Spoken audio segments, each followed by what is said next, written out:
Hi, everyone, and welcome to another episode of Coordinating Chaos with the ADHD Lady. A very special episode for you today. I'm very excited because the ADHD Ladies Coaching Services has some changes that are coming up, and I am thrilled to announce that not only will you be able to work with me one on one, as you have been for the last few years, but the new ADHD coach joining the team. Lisa Perry is going to be taking on one-on-one clients. She has been running my extended accountability crew for over a year now, doing a phenomenal job at that, and has now made schedule changes to take on one-on-one clients. We've been working on training for quite some time now. She'll be having all the same resources that I provide, and I can't wait for you all to meet her because who I'm interviewing today. It's going to be a great episode. Just some other notes. So yeah, we're taking new clients. So if you've been a long time listener and you've been thinking about ADHD coaching, Lisa and I both have openings. So shoot us those emails, get over to the ADHDlady.org and press that contact me button and let's get you set up for some one-on-one coaching. Small group coaching will continue. Accountability crew will continue. So there are openings in those as well. But enough of my introduction and babbling here. Let's get to talking to Lisa. Hi, Lisa. I'm so glad that you were able to join today. Me too. Me too. This will be fun. Yeah, definitely will be. So I'm gonna first ask you to just kind of share a little bit about yourself, and then we'll start talking about all the ADHD stuff, but we'll start with the So, basics. uh, I am living here in upstate New York, so I'm very cold right now. But I am a mom to three kiddos who are all pretty much grown-ups now, and I live with my partner, and I have to say our house is full of all the neuro spicy goodness that one would expect from such things. Um, I had gotten my degree in education and did teach for a little bit before staying at home with my kids. And even then, I still was in the education field and I was still, working just at a different grade level. I was with preschoolers and I loved that. They don't mind you breaking into song, which is perfect for me. And now I also am a home aide in my village. So as you can tell, I like to be around people. I like being with them and helping and encouraging. So Yeah. I'm I'm ready to expand that out even more now. Yeah. So let's tell folks about your own ADHD journey because that is something, that my listeners know I have ADHD and ASD myself, and that is something that comes into my coaching.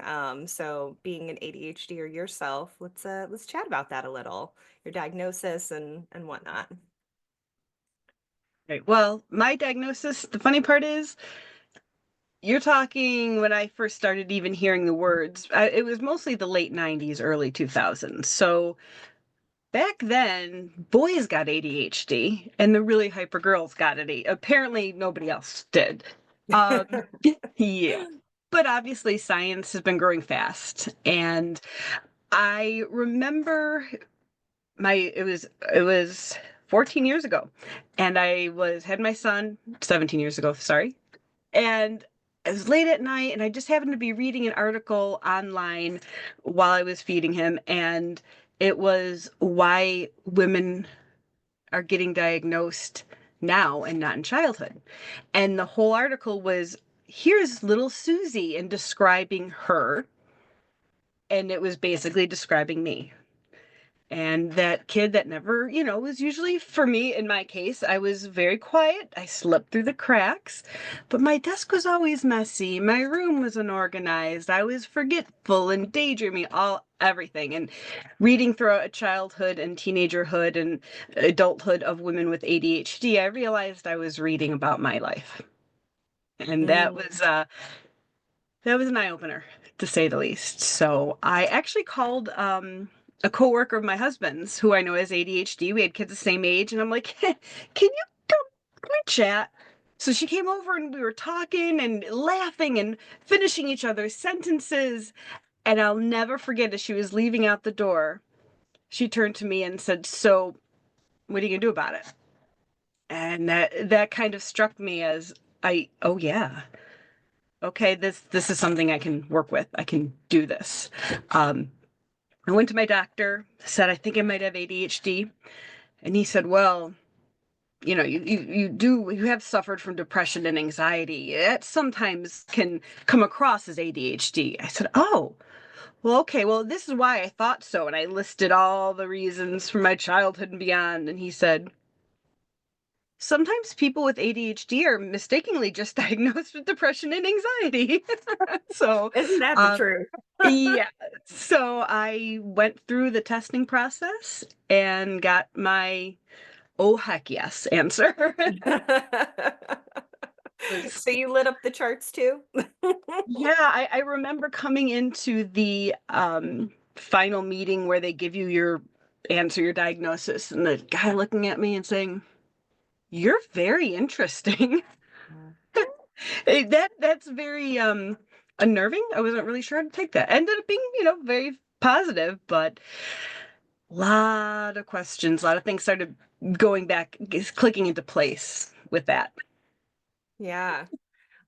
So what ultimately led you to seek out ADHD coaching? Because fun fact, folks, Lisa actually was one of my very first coaching clients, which is a very exciting journey for us to be on together, right? From client to coach yourself. But what made you reach out? And Well, I had been on medication for like 10 years. Yeah, there were things that it helped with for sure, but it didn't seem like this was the answer. It's like, well, that's great. I'm taking this medicine. Okay, yeah, maybe I don't need as much stimulation. Maybe I'm a little more focused, but I still can't remember where I put the library books that were due 2 months ago. And I still frantically clean whenever somebody's coming to my house because I feel like everything has to be perfect. And I had looked in for a couple years. I had been looking into it, and it was one of those, "Oh, there's nobody near me. It's so expensive." And you were a whim. I had just gotten TikTok at my daughter's suggestion, and you happened to pop. Gee, I wonder why. The algorithm matched us. And it was just one of those, before I knew it, I was emailing you and asking about the information. It was time. I knew there had to be more than this. So, yeah. and there was. So what was the most profound thing for you to kind of come out of the coaching process then? There's actually kind of two parts together in it. One is that I do understand my weaknesses now, which sounds kind of weird, but you can read about ADHD and you can read about, oh, you have this executive dysfunction. Okay, well, but how is that me? Or, I read, yes, if you have ADHD, you are chronically late. But with coaching, I understood why I was chronically late. I got to learn about things like time blindness. I got to realize how much I underestimate how much time things take me. So I was able to take the things I struggle with and get it. Learning that task initiation, yeah, that also counts with finishing tasks. So that's why I can use those tools. So just having it broken down, I guess, into more specific for me, personalized, was so big. And then the other part to that was also understanding my strengths, because I actually think in some ways that made a bigger impact on me, because I understood that, yes, this is a disability. Yes, this is a struggle. But some really cool things are a part of this too. And it makes me very grateful for those parts of me that are that way because of the ADHD. So, Yeah. And I think that's something that, is a challenge for a lot of us ADHDers is to recognize that it's not black or white, it's not all or nothing. Yes, it is a disability, but that doesn't mean every single piece of it is the most horrific thing to to happen to us. Some of it can be, right? It can be super disabling sometimes, but I know for me, like the creativity and the spontaneity and I probably just the way that I'm able to enjoy the little things a little more. Like those are some of my favorite parts of my own ADHD. So I'm really glad that you brought that up because I think that's important. It's very easy for us to get caught up in all of our challenges because there are so many for many of us. And some people have learned, more strategies on their own to deal with it. But not everyone has. So being able to find that balance, which is just its own ADHD challenge. What is balance? I don't know, but if you find out, let me know. Yeah, but that is part of how we get there, right? Is seeing it not just Yes. as one or the other, but as I can have the good and the bad, and that can all come together to make up who I am. Um, as you know, I mean, I'm a big proponent of using identity first language over person first language. Just the same way that you wouldn't call yourself a person with kids.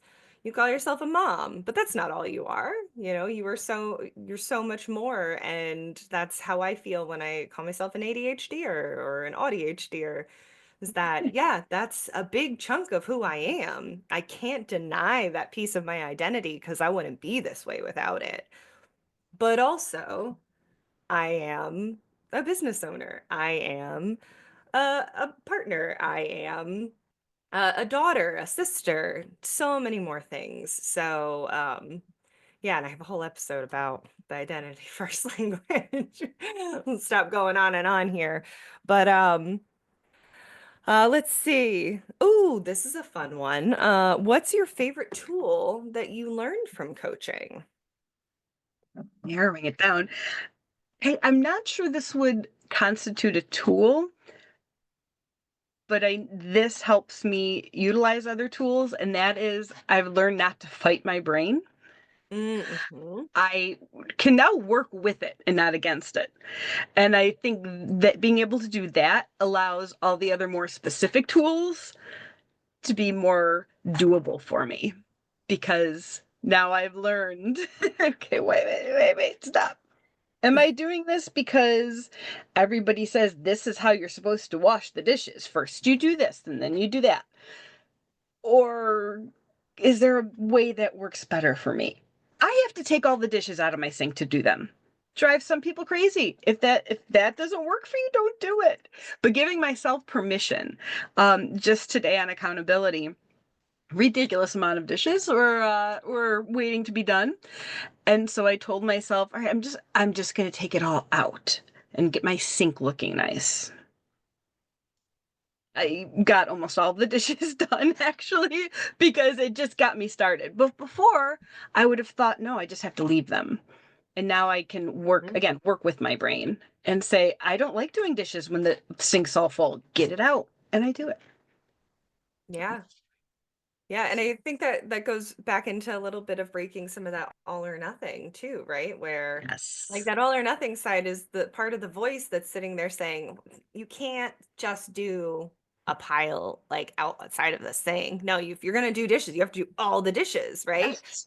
Wash, But at dry, the end put of the away. day, some is better than none. Exactly. So if you've got it ready for you to start, and then that is a really common thing that happens with us is when we give ourselves that chance to just do a little bit and to not put the stress on ourselves that throws our nervous system into a freeze response. We just say, you know what? Yeah, I can take a 10-minute break and I can enjoy my 10-minute break and I can let my body have what it needs. I don't know about you, but half the time when I like truly give myself that permission, I'm 5 minutes in and I'm bored and I'm like, all right, let's do it. Yes, yes. And you But know the best part is, even if I would not have done any dishes, even if I would have taken everything out, piled it up, gotten my sink clean, and then stopped, I would have been okay with that, mhm. which is something that I never ever would have thought I'd say before coaching. But that would Yeah. have been okay, and I actually would have been quite proud. Like, all right, I got this ready. Okay. Yeah. So, Yeah, because you completed a step. yes. That's the challenge with step thinking is with ADHDers, we see all the steps all at once, non-linearly. We see past, present, future all combined. And when we can make it linear for ourselves and go, you know what, the first step in me being able to do these dishes for me is to remove them from the sink and then clean out the sink. I mean, you've just done two tasks. Yeah. Yeah. And that's an interesting thing that I've learned through all of my own research with everything for coaching, is that one of the reasons that neurotypicals can just do the dishes is because they get a dopamine hit at the end because they're doing it linearly, right? So they do a part of the task, dopamine hit. They do another step in the task, dopamine hit, and they're getting that reward center activated as they're doing the task. But because ADHDers aren't taking it step by step, we're just seeing this mishmash of all the things that need to be done, and then all the things that need to be done after that task, too. We're just totally diminishing any effort we put in. There's no dopamine in it. So why would I want to go do the dishes? That doesn't sound fun. Um, but that's why if we can like make it linear and then we can celebrate it. Ooh, that one feels weird.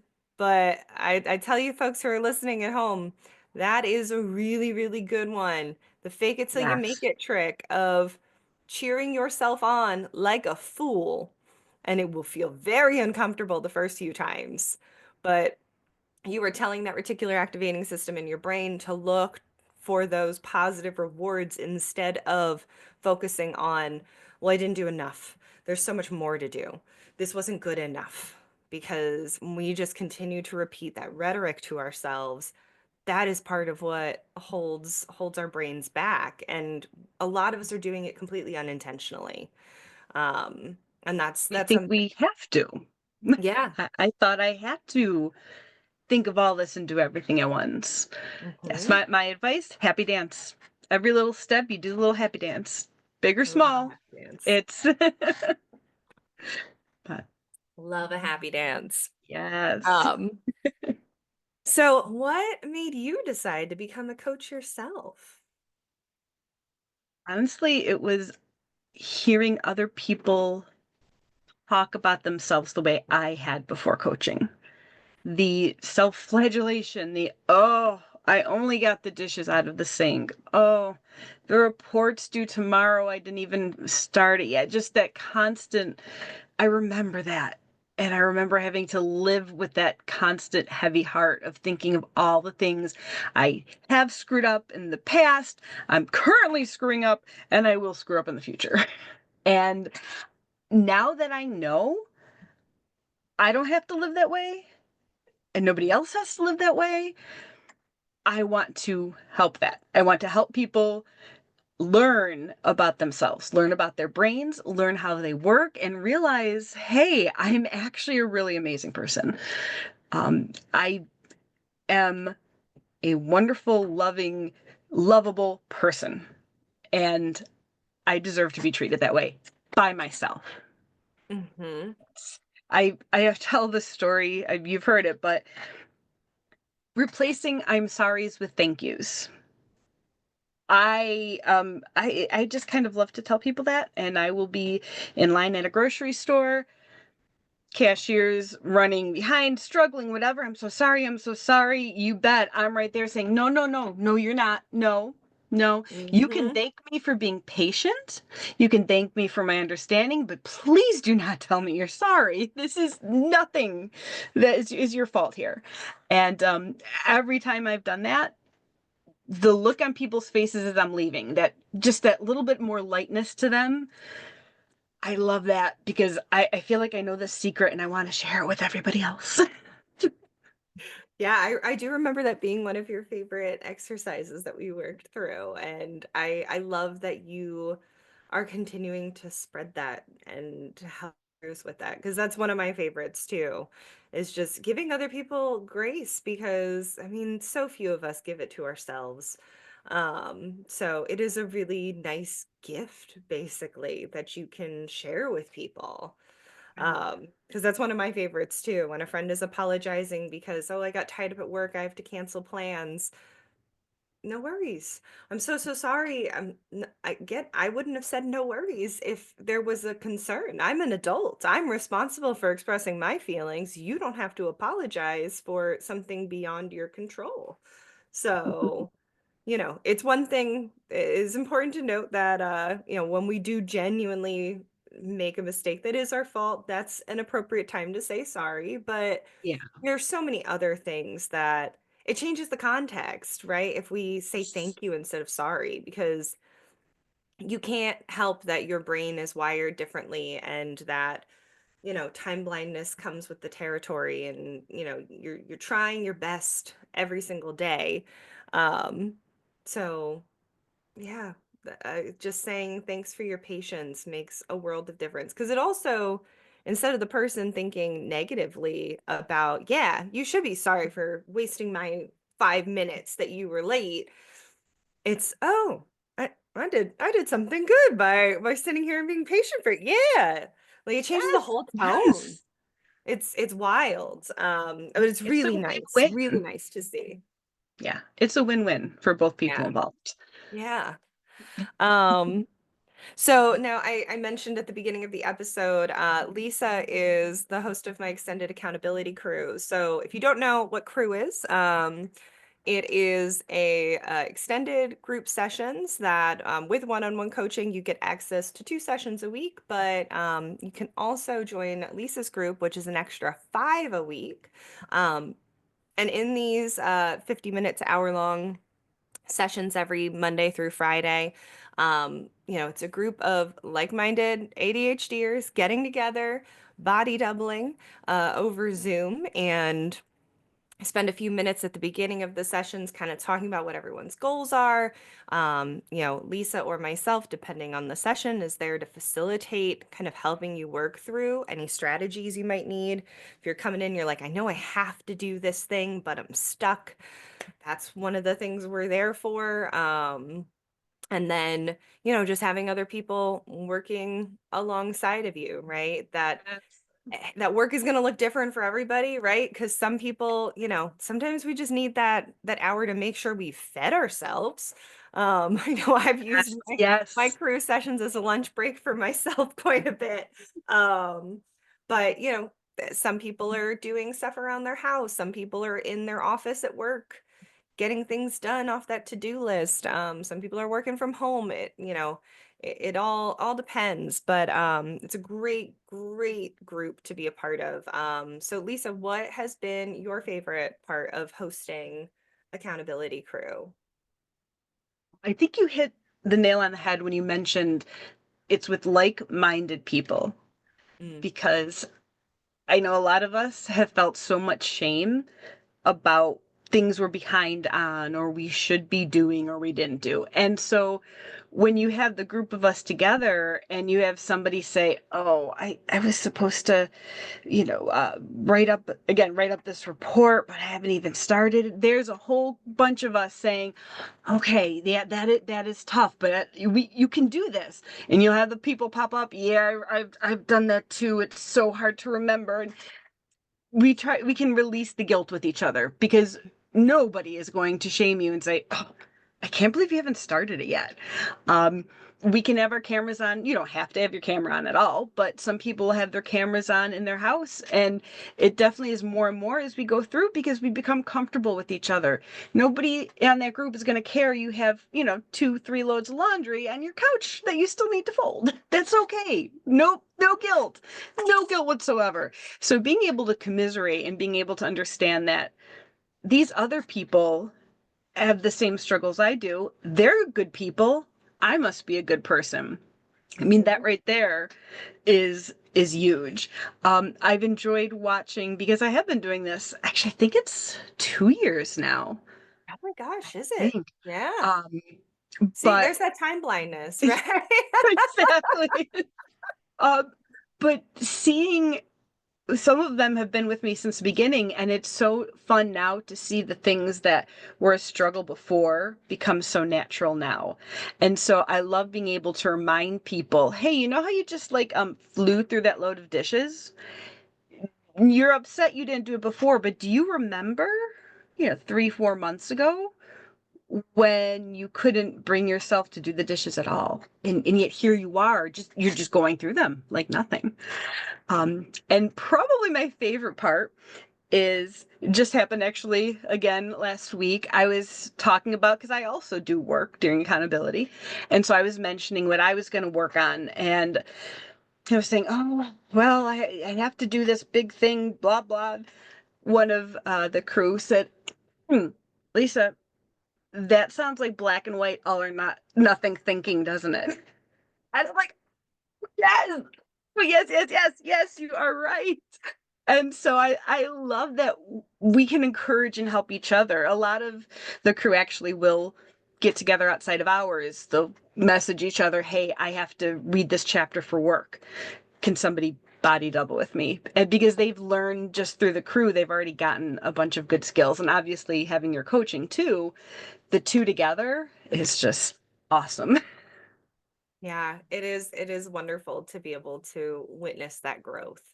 Yeah. I know that's one of my favorite parts just about coaching in general is just to see that progress and that moment when you're like, "Oh my gosh, you're ready to graduate. Like you don't need me anymore." I remember that moment between us with coaching. Um, Yes, I have my certificate. yeah. Yeah, it's such a lovely thing. Let's see here. My Can I little list of interrupt one questions. second? Oh, Something that for I sure. appreciate Yeah. is that I love that that is your goal to be able to give out those certificates. And I just really appreciate the personalized approach you took, because I feel like, and we've talked about it, if you just kind of have this script or this exact curriculum, you don't know what people are going to be needing the most when. And I love that as we worked through your curriculum, you have it set up that, okay, this part's something that's really seeming to be a struggle with you right now. Like, I'm that perfectionism is really raging right now, Lisa.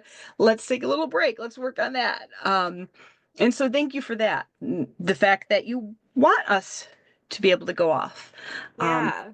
that's big. I mean, I know that for some folks they need like a touch point. So that's why I started doing I have a check-in program now that it's just a little meeting twice a month, 20 minutes and cuz some people just feel that need to stay connected a little bit. But yeah, I'm not one of those coaches that's like, "No, we're going to work together for the next decade." And I'm never going to help you reach your goals. No, the hope is that, you get what you need. And now there are a lot more units that that have developed over the years. You mentioned perfectionism, there's executive functioning, there's ADHD careers, there's unmasking, d ADHD in relationships, there's so many. There's a lot to learn and work through, but, yeah, that is a piece I really enjoy, is just kind of having that intuitive flow of, "All right, this is where you're at right now," and everyone takes coaching differently too. That's the neat thing about one-on-one is that some people are like, no, I just need to talk through what happened over like the last week or 2 weeks and talk about where the struggles were and then figure out how to not have those same challenges pop up again.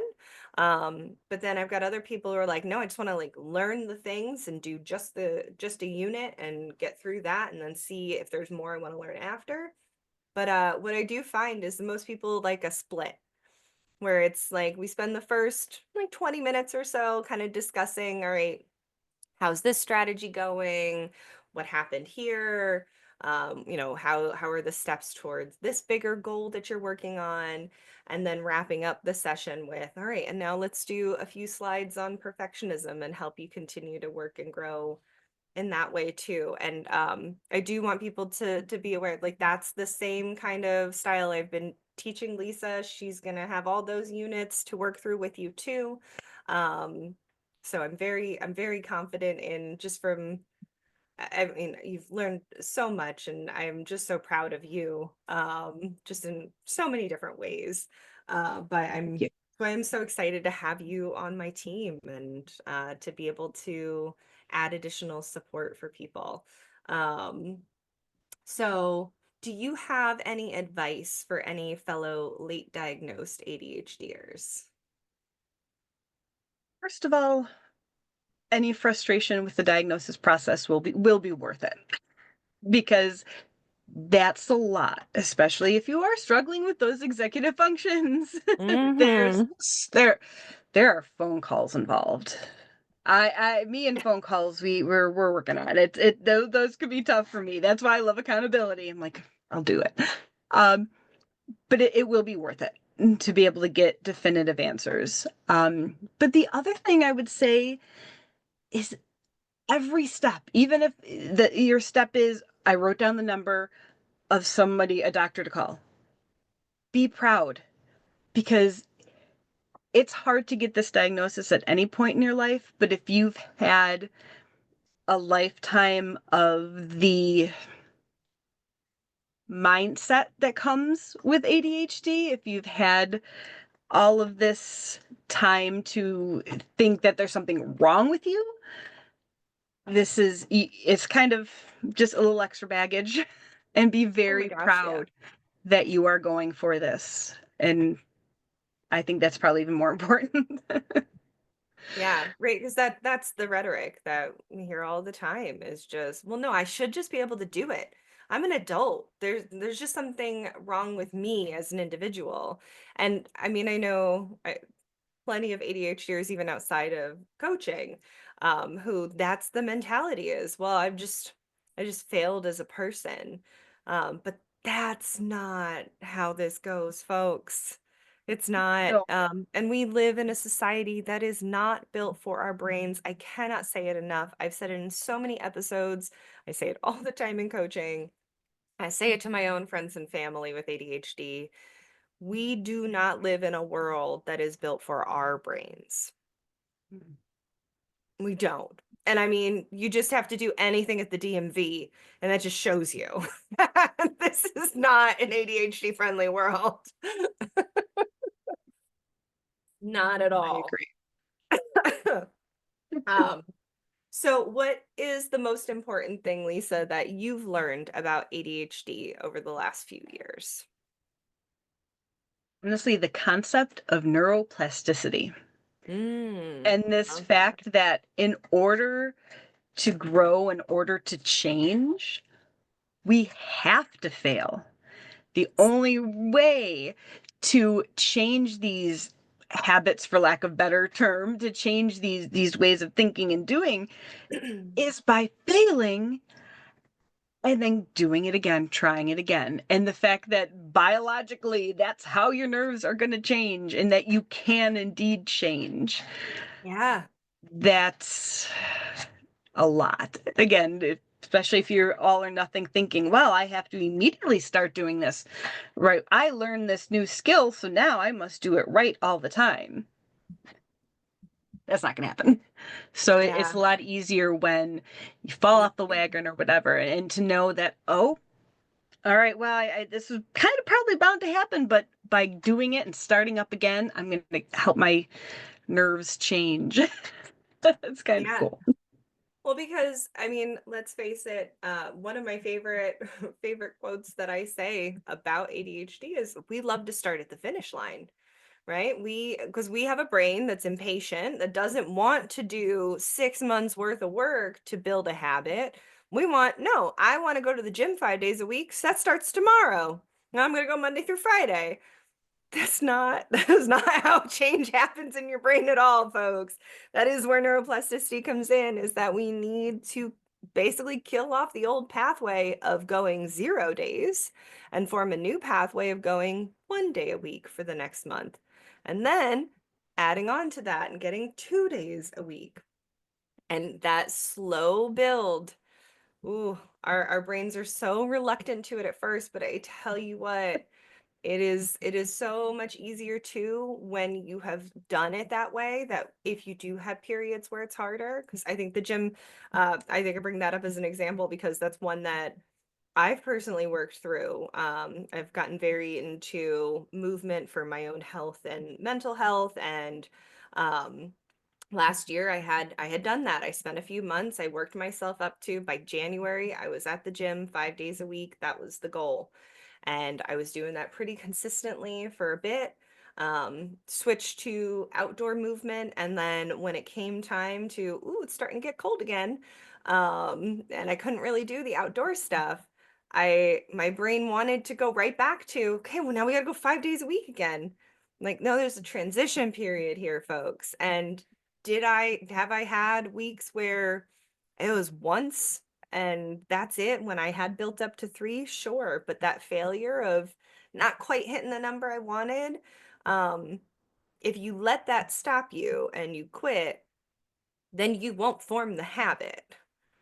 But if we can give our brain that opportunity to overcome that and to try again the next day, you will have so much more success in meeting your goals. And also, hey, if you're nice to yourself about the failure too, that doesn't hurt. Yes, I was just thinking of your saying, if shame worked as a motivator, it would have worked already. It Right? doesn't. It doesn't. Yes. Yeah. You cannot hate yourself into change. And even if you do temporarily, it's not the hate that's doing it, it's the urgency of the situation. And once that urgency goes away, that solution goes away too. So we have to actually give our brains the chance to form these new neural pathways. So Yes. I love that you brought that up. Um, so let's see here. How about oh, here we go. This is a good one. Is there anything that you are still working on with your own ADHD? Because I think it is important for people to know, like Lisa and I both have ADHD. And just because someone is an ADHD coach does not mean that, hey, I'm not disabled anymore. No, we've just learned strategies to manage things, and then we're trying to help you do the same thing. Um, Yes. so we're also human, and I find that that sometimes happens where people think that like they can't admit they've made a mistake because they think, oh no, like she's got ADHD, so and she's a coach, like she's got it all figured out. No, folks, ADHD is a lifelong condition. Yes, it is. It is. And there are times, you all of a sudden Friday comes and you look around your house and I go, am I sure I can do this ADHD coaching thing? Because this doesn't look like the house that you would picture. But yeah, I will always, like you said, I'm always going to work on it. There will always be things that need even just that attention. You needing to kind of watch myself for like, oh, the all or nothing thinking that will always be something I'm going to need to work on and be aware of, and that's okay. I am Mm. definitely recovering from perfectionism and people pleasing. I will always be recovering from that because that is tricky, and I'll sometimes plateau on certain other skills. But then all of a sudden I'll be able to have that jump up. There's always more to learn. There's always more things out there, more a new trick, a new tip that oh, all of a sudden that's what's hitting your brain for that for a few months at least. Yeah. So yes, there always will be. But I don't mind at all. Because again, I now know that just because I'm working on it doesn't mean I'm a bad person. It means, hey, cool, I get to try to grow. I get to get new ideas to pass on to people at crew or any clients. Yeah. And so yeah, I am more than happy to share things that are still struggles too. People, again, on crew will know when there are days where I'm like, okay, I'm going to make this phone call. I'm going to make this phone call. Next check in. I'm like, well, okay, now it takes me that little bit of time. And that's And okay. I think that's a really great example too, though, of how, while yes, there's also so much overlap, everyone has their own individual struggles too. Because like phone calls are not, other than the ones where it's like, "Ugh, I just have to find the time to be able to sit on hold for an hour." I have no problem making phone calls. Yeah. But I know there's other things that you do that are challenges for me that I have to put in the Yes. same kind of tools that you would for the phone call. So I think that's a good Yes. little note to remind the listeners of too, Oh, is that yes, yes. there's overlap, but then there's also going to be a person with ADHD is a person with ADHD. When you've met one, you've met one. Like it's the same thing with, when you've met one person with autism, you've met one person with autism. Like it's a spectrum condition, folks. Both are. Um, so, what do you think is the biggest misconception about ADHD? Touched on it earlier. I think well, just take a pill. Just read this Mm, book, and that's gonna be all better. Oh, mm-hmm. oh, I wish. I wish. Um, but again, living in a world that isn't set up for us makes things difficult, especially if you are later diagnosed and you've had all of this time for these other messages to seep into your brain and tell you how it should be. That's going to make it a lot harder because you're going to have to unlearn and relearn a bunch of things. It takes time. As you said, when I got the diagnosis, I wanted to start at the finish line. I'm like, okay, so I'll take this pill and I'm going to have a clean house and I'm never going to have anything lost. And da, da, da, da, da, da, da. Here we are 14 years later, and I can tell you all the ways my life is better, but I can also give you a pretty good list of things that I'm still, as we said, always going to be working on and continuing Mm-hmm. to work on. So I wish people would realize it, that. Yeah. Yeah, that ADHD tax never seems to go away. Now, I will say it's gotten a lot smaller with certain things, Yes. like my groceries. That used to be a big ADHD tax. Was there were so many times where just the fresh produce, the meats, the thing, it would have gone bad because I didn't have the executive functioning to cook the meals. Now I have far fewer things that I throw away, but does that mean that I never throw anything away anymore? No, still have ADHD. But I've made it a lot easier for me in so many other ways. And that's the really neat thing about the coaching process and working with your brain and learning how to do things for you. Um, so just a couple more questions before we wrap up. Do you have any Really quick, other? can I Oh, yeah. add one thing though? It's like you said, to the personalization part. Mm. Because, like you said, there are some people on crew that cleaning a house is nothing for them. They actually think it's kind of fun, But then there are other people where it's definitely more of a struggle. So being able to personalize to your brain with somebody. I mean, all the books and websites are great, but so many things are spectrumy that something you might not struggle with is going to take up half your book, or something you really are struggling with, you can't find that anywhere. Which is why I enjoy being able to be one-on-one or with that small group to really dig into, okay, what about you in your brain? So Yeah. And there's so many times where, it's coming up with an on the spot approach that's not even a strategy listed in a book. yeah, Um, exactly. yeah, one of my favorites was I was working with someone where they love musicals, and if anything can be tied into a musical, that's awesome. I have not found a book that says, "Hey, make cleaning your house a musical theater show." But guess what? When I suggested, what if you like pretended that this was your own musical theater like show of you cleaning this living room? Like you sang the things Yes. aloud and danced around and maybe even put on a costume. They were like, "Oh my gosh, I never would have even thought to do that." Um, that's a Yes. fun one. And I totally did that myself then afterwards because Oh, I'll tell yes. you what, there have been times where I thought of something for a client like on the spot and I'm like, I love that advice. I'm gonna do that too. Right. I have cleaning tiaras now because that was like a thing I talked to someone else about, and I love that. you can actually see my little collection at the top of my bookshelf. Pull them out Just occasionally just to make it a different experience. But yeah, that's great.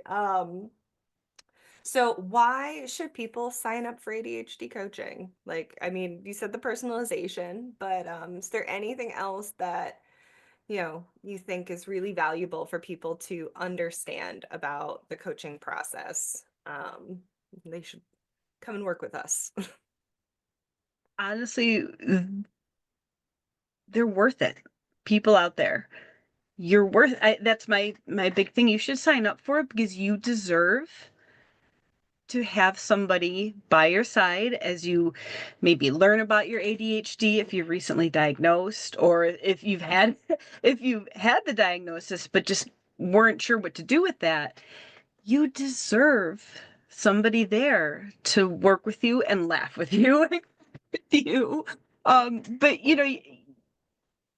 we all deserve to not hate ourselves or be mad at ourselves Oh, or yes. guilt ourselves all the time. We deserve to feel good and to learn and grow and make mistakes and having somebody with you while you're working through that, especially I feel like somebody who does have ADHD got a little plus because we we understand. And I mean, obviously there's so many more specific pluses to this, but all I can think of is you are worth it and you deserve to do this for yourself.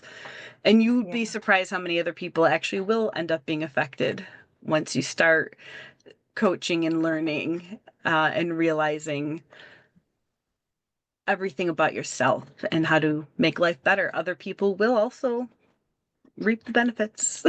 Yeah. Yeah, that's a very good point. And I think it's also a really good note too that there are plenty of great ADHD coaches out there who don't have ADHD. They've learned Yes. things, but there is something unique about having a coach who gets it too. Because that is one of the things I have heard from probably every client is that it feels so much better to know that you understand and aren't judging me.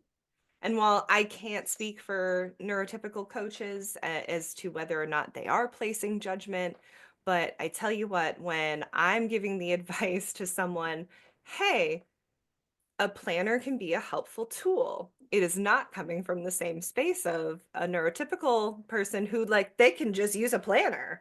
So yeah, it's a great tool. But when it's coming from an ADHD perspective, it's okay, here's how to use a planner as an ADHD person because that is a very different thing than just use a planner, right? Because so many of us, we got agenda books in school, right? They handed it to us, hey, write down your homework. But they don't tell you that you have to have habits around the use of a planner, that you have to Yes. have check ins with your planner every single day, that it just sitting there in your bag, out of sight, out of mind, is also going to prevent you from using the planner. So we have to like find ways to make it visible, to make it tangible, to actually touch, feel, and utilize it. So the advice of use a planner can be helpful advice if you have the perspective of now how does one use this tool? And being an ADHDer myself, that is something I'm able to actually say, like, look, here's how I started using a planner with ADHD. And it wasn't just do it, because that's a slogan, not a strategy. We can probably help you figure out what some pitfalls might be because we've had similar pitfalls. Oh my gosh, yeah. Mhm. So yes, we can probably figure out ahead of time, well, this might be a problem, so how can we circumvent this? Yeah. And that's one of the cool things about the personalized experience of one-on-one coaching is we can sit there and say, so why has this tool been hard before? Because it's very easy to have, us suggest something that you may have tried, but you may have tried it without understanding why it didn't work.